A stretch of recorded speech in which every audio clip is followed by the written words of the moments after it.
Hello, kids! Would you like to take a journey to the ancient Persian Empire to admire the beautiful dancers, hunt the mysterious treasure, and kill the merciless thieves? Let's listen to the story of Alibaba and the 40 Thieves.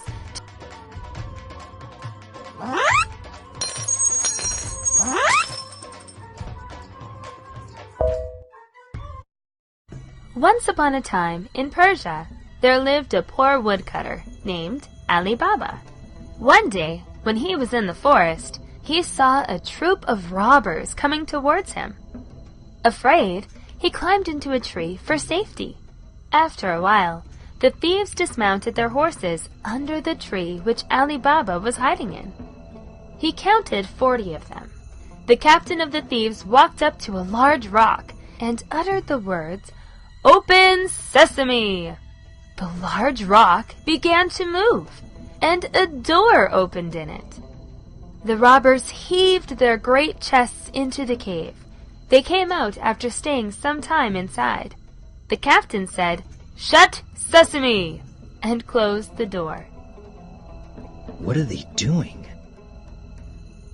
Open Sesame! Huh? The rock. The rock.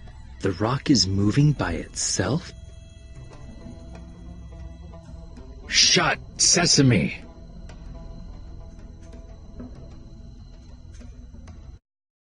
After the robbers had walked some distance away, Alibaba climbed down and approached the strange rock, Open Sesame! shouting, "Open Sesame!" The rock immediately opened up. Gold! Alibaba Am I entered the dreaming? cave, and he was greatly surprised. The cave was filled with rich bales of merchandise and gold in heaps. Alibaba loaded his 3 mules with the bags of gold. Then he came out and shouted, "Shut Sesame!"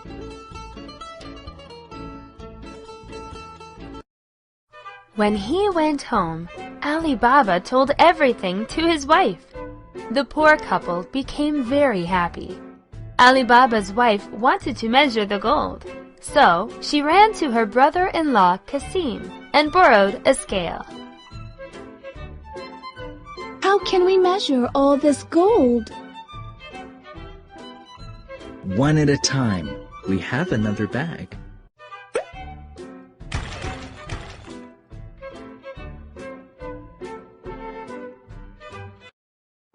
Oh, that poor couple? How could they have anything to weigh?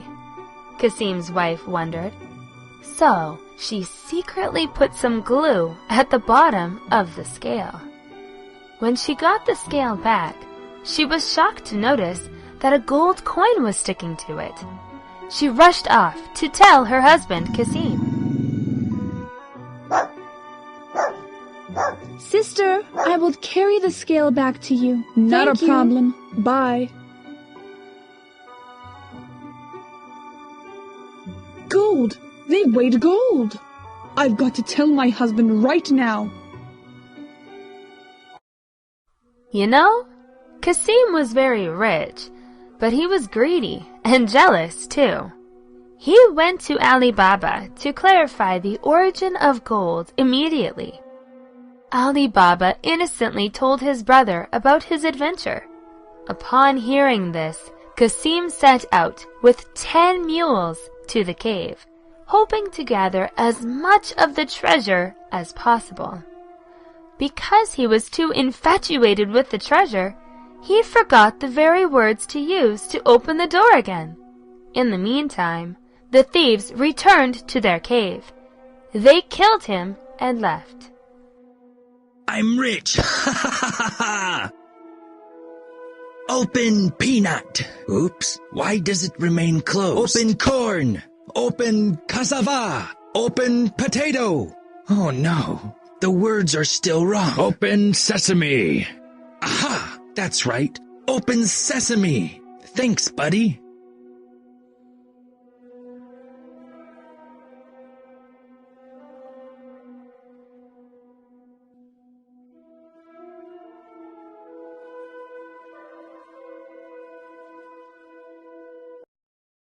Alibaba, in the search for Kasim, who was found dead in the cave. He took his brother to his home and buried him carefully to avoid suspicion from other people. The 40 thieves, on their return to the cave, found Kasim's body was gone. They knew they had been discovered. What is the one of the thieves doing in front quickly of the door found to my Alibaba's house? home and marked it with a piece of chalk. However, Alibaba's smart maidservant, Morgiane, spotted the mark on the door. Quickly guessing that some mischief was brewing, she put the same mark on all the other doors. The following day, when the 40 thieves went into town, they saw the houses were all chalked in the same manner. They couldn't distinguish Alibaba's house from the others. So they had to return, while Alibaba survived, thanks to his clever maidservant, Morgiane. Have you found it yet?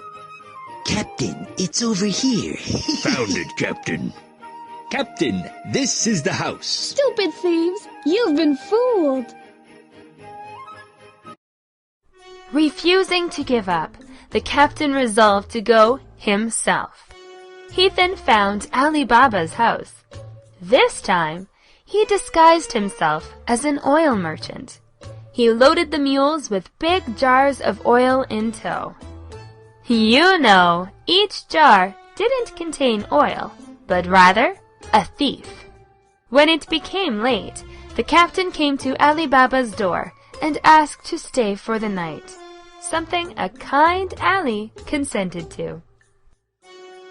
Good evening, sir. Can you please give us a bed for the night? Yes, of course. Come in, please.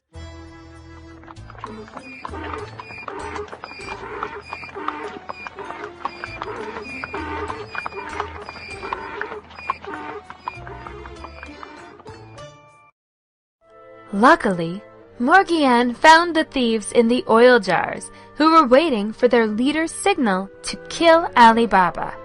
She heated a large kettle full of oil over the fire, and then poured the boiling oil over every one of the robbers, wiping out the whole band.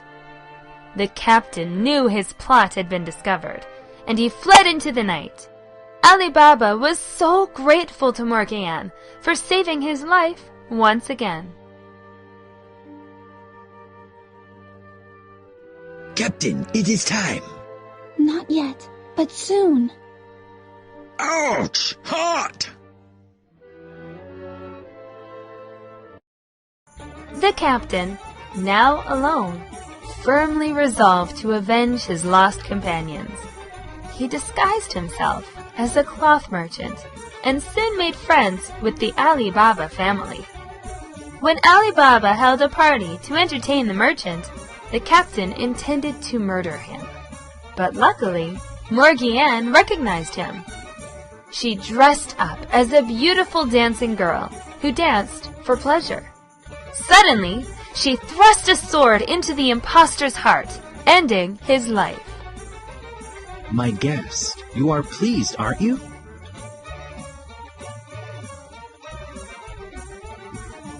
Arrgh! Alibaba was so grateful to Morgiane for saving his life that he offered her to his son in marriage. Do you want to know what happened to the rest of the treasure in the cave? Alibaba used it to help the poor people around. The story of Alibaba and the 40 thieves is thrilling and compelling, isn't it? From the story, we learn a lesson that kind, brave, and ingenious people like Alibaba and Morgiane will enjoy happiness and good luck. On the other hand, greedy and wicked people will be punished appropriately.